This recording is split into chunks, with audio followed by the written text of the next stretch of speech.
Most of what you believed about becoming an NFL head coach is completely wrong. Look at this graphic. Did you know that 24 out of the 32 current NFL head coaches started coaching before they were 30? That means if you played in the NFL for a decade, you're already behind. And while people assume coaching is a family business, only 3 current head coaches are sons of former NFL head coaches. Even crazier, nearly every single head coach, 27 out of 32, had to become a coordinator first. But if you think there's one step-by-step guide to becoming an NFL head coach, I've got bad news for you. But there are some interesting trends I've found and myths I'm debunking. Let's dive in. All right, so I came across this graphic and it shows visually the career paths that each head coach in the NFL has taken, whether it's college, whether it's below college, whether it's a coordinator, or how long they've been a head coach. And there are a few outliers right away. First and foremost, starting with the USC legend, Pete Carroll. He is one of one. He is the only coach on here that has had 3 or more head coaching stops in the National Football League, which is kind of crazy. I hadn't really thought about that. He's got the Jets, the Patriots, the Seahawks, and then now the Raiders. And it really feels like when you zoom out, he is the bridge between the old school coaching philosophy and the new school, maybe players coach philosophy. Jim Harbaugh also jumps out in here, not only because of his success at the college ranks, but he's one of 5 dudes on this list that were never an OC or a DC before coming a head coach. And then Andy Reid, he never called plays before becoming a head coach, which is super ironic because nowadays he's considered one of the best offensive minds, but when you trace back his career, never called plays before becoming a head coach. What themes stick out from this graphic? Well, the first one that jumps out is most coaches start coaching before they turn 30, 24 to be exact, and the 8 that don't start before they're 30, they were all former NFL players that had longer NFL careers. And it's kind of funny because exactly half became head coaches before they were 40, and exactly half became head coaches after they were 40. What's the implication of this? Well, my takeaway is that the NFL rewards coaches who start their careers younger or in a hurry so they can get reps and get that coaching ladder sped up quickly. But also on the flip side, I thought there would be more former players that would get into the coaching ranks. I think the reality is if you're a player that's playing deep into his 20s or even early 30s, and I've even experienced this firsthand from talking with guys, I think they're kind of sick of football and they've been around the game for so long, they don't necessarily want to go into the coaching grind. Versus guys who did not play at that high level, they're chomping at the bit to start a legacy, build a legacy, and become a big-time head coach. Quick little side note, I've noticed the same thing about beat writers and media members in football at every level. You would think, objectively, the best beat writers would be former players. Yet I can't name a single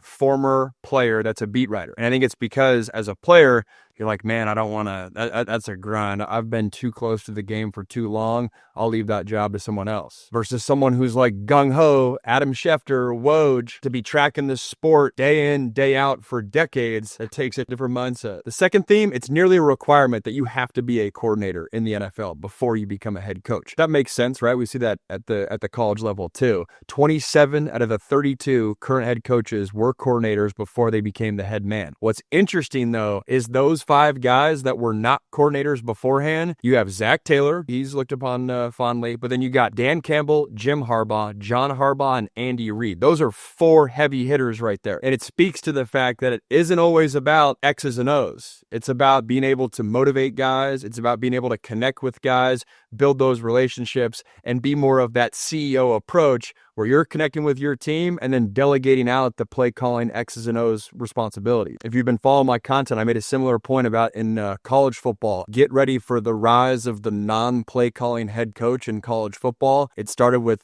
Fran Brown at Syracuse, who had a big time year. But again, in college, it's about player acquisition and recruiting. The advantage of being a X's and O's wizard, yes, it's important, but it's not as important as, well, in both sides, NFL and college, the relationships. Third theme that sticks out, nepotism, not as big of a factor as I thought it'd be. Only 3 out of the 32 current head coaches in the NFL are sons of former head coaches. You got Kyle Shanahan, son of Mike Shanahan, Brian Schottenheimer, son of Marty Schottenheimer, Brian Callahan, son of Bill Callahan. Don't get me wrong, nepotism certainly helps guys get their foot in the door and get that initial job. But if you're going to rise to the top and become a head man, you got to earn that on your own. For most head coaches, it's their first and likely going to be their last head coaching opportunity. 24 of the 32 head coaches in the NFL have only been the head man for just one team. The 8 that have had multiple teams are Raheem Morris, Mike Vrabel, Dan Quinn, Sean Payton, Jim Harbaugh, Todd Bowles, Andy Reid, and Pete Carroll. All 8 of those guys have a different reason for why they got the second opportunity. The one name that really sticks out on that list is the Raheem Morris hire, because if you followed that path from, hey, obviously he's with the Commanders, Redskins, then, multiple stops along the way, then the Rams, and then it was like, oh, about time he gets another head coaching opportunity with the Falcons. And it's one of those things where on one side, it's like, hey, when your opportunity's there, you got to take it. That was the Kellen Moore narrative, jumping from Philly OC to the Saints. Like, hey, if that head coaching job's open, you never know if you're going to get another opportunity, a la Bobby Slovic, Texans OC. If that opportunity is there, you got to take it. But on the flip side, if you believe in yourself and you think that you have the chops to stick around the NFL at the coordinating level for a long time, you do have to be intentional with, hey, when I do make that jump, are the systems in place for me to have success at that new landing spot? And I call out Raheem Morris specifically because if he were to have success in Atlanta, it wouldn't surprise me if there's a whole crop of head coaches that, got opportunities when they were either younger or maybe more inexperienced, that now that they have more street cred and scar tissue, if Morris has success as well, do those guys get another opportunity? Another dynamic here is Ben Johnson too. I would argue that Ben Johnson, not only did he want to stay in Detroit from a legacy standpoint, he's like, hey, yo, we got a roster that could win a Super Bowl here, but I also think he believed in himself to stick around and stay relevant and have big time head coaching opportunities. And if he wasn't stoked on the opportunities that were there 2 years ago, well, the Chicago Bears and all the pieces that they had in place, that's a dream scenario, in my opinion, for a first-year head coach. And I commend Ben Johnson for his patience, but then when the opportunity's there that he likes, he striked. And then the last thing that sticks out, just because of the color coordination, if you're watching on YouTube, is not a lot of guys were college head coaches before becoming NFL head coaches. And we know the two. It's Jim Harbaugh and Pete Carroll. It's the rivals, the old Pac-10, Pac-12 rivals. But on one side, it's funny, like those guys help maybe shift a narrative. I don't want to say change because of what I'm about to say, but shift how we look at a narrative of college head coaches adjusting to the NFL. But then on the flip side, you still have Nick Saban out there and you still have Urban Meyer out there, 2 of the greatest college football coaches of all time that did not have NFL success. What do we think about that narrative now? Let me know in the comments. On that note, if you're liking this video, please hit the like button down below and subscribe to the channel. I'm coming out with football content every single day. So what's the ripple effect of all this? That's where I always go with like high level football data is like, cool, Max, you showed me the facts.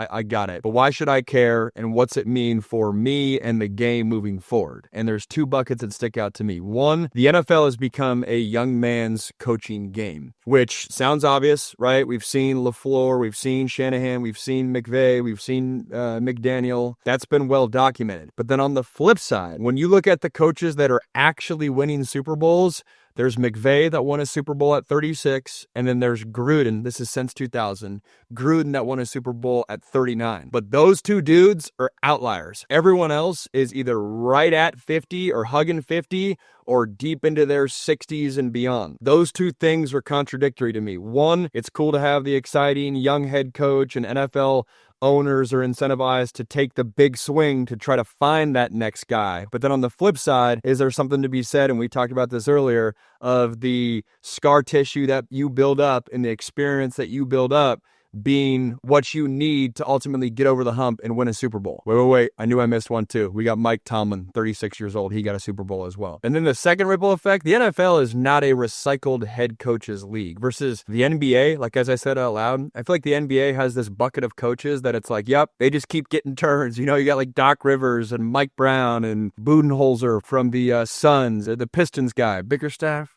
Yeah, he's having success now. And it's like, oh yeah, sweet. He's the dude. Versus the NFL, for most guys, you get one crack out of this. We talked about it. Only 8 of the 32 head coaches have been head coaches for multiple teams. Pete Carroll is the outlier, the only dude that's had 3 or more teams. And I feel like we're in a very unique pocket of the history of football where you have Andy Reid winning at a really high level, and it was his second win. Obviously, he had the whole Eagles stint and then finds his stride or has elite level success with the Chiefs. Talked about a Raheem Morris. Even a Mike Vrabel, like well respected with the Titans, didn't work work out for whatever reason, he's got a shot with the Pats. Sean Payton, one of the all-time greats. If he were to find success in Denver in that division, that could totally change the narrative of, these younger guys that we gave opportunities to early on. Do you circle back on a crop of guys like that? And then Ben Johnson's like the perfect name, or maybe the perfect example, I should say. Like if things don't work out for him in Chicago, he was the guy that everyone and their mother wanted to be their head coach. And so if something doesn't work out exactly according to plan in Chicago, and Chicago moves on, that would be an absolute shit show. I'm not downplaying that, but he's young enough where, hey, 10 years down the road, do we circle back on all the trick play and innovative play calling and how he could do no wrong for the Lions and he were to get another opportunity? I hope that doesn't happen. I kind of feel bad for the Chicago Bears fan base, but it's a worthwhile talking point. When I saw this graphic, I was like, dang, this is cool. And a lot of you guys ask me like, oh, Max, would you ever want to coach? Would you ever want to coach? Nah, life would have to take a whole left turn for me to want to get into coaching. So I'm always intrigued with the different coaching paths guys take. So it was fun to dive into this video. And if you liked it, hit that like button down below. Hit the subscribe button as well. I'm coming out with football content every single day. Most of you guys aren't subscribed. I look at the data. I know what's going on. If I earned your subscription today, I appreciate it. If not, I'll see you on the next video. Thanks, guys.